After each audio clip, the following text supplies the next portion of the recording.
Hi, my dear students. How are you?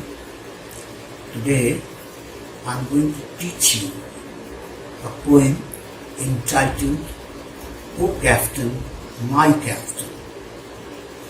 It's a poem composed by a celebrated American poet, Walt Whitman. Walt Whitman is regarded as a poet of democracy. In this poem, he has portrayed his personal feelings over the loss of the 16th President of the US, Abraham Lincoln. He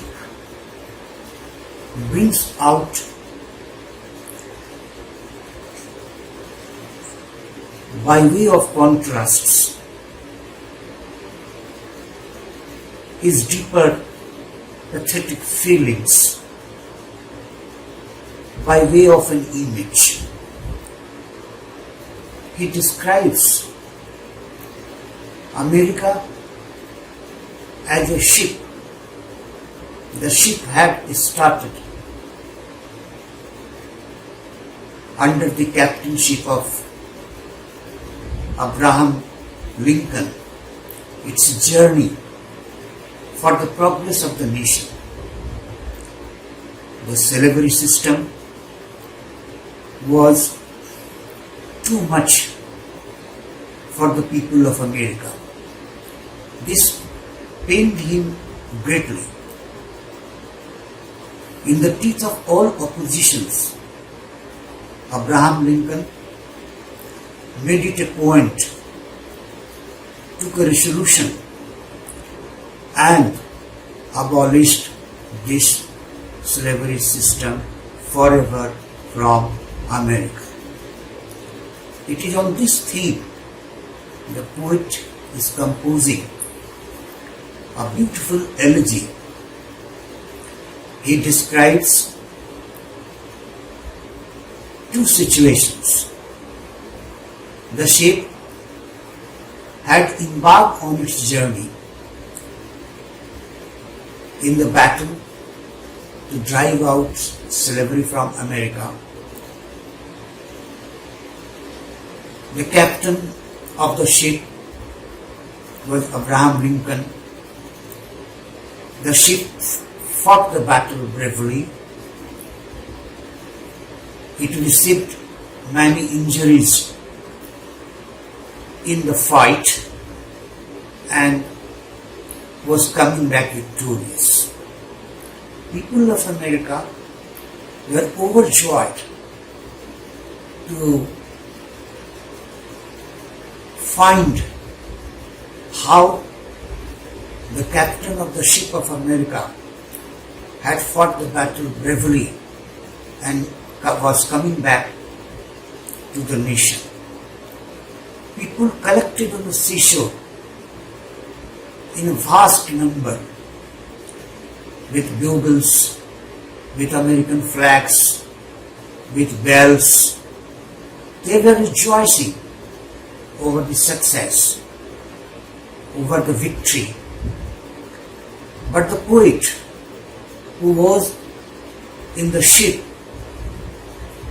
was not happy. He was sad. People on the seashore, they were seeing the ship. They couldn't see their captain. The captain was lying on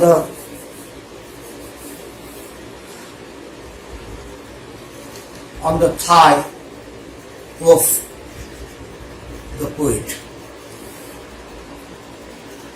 His head was there. He was lying dead. He was lying dead. The pool of blood was flowing. The poet was too sad.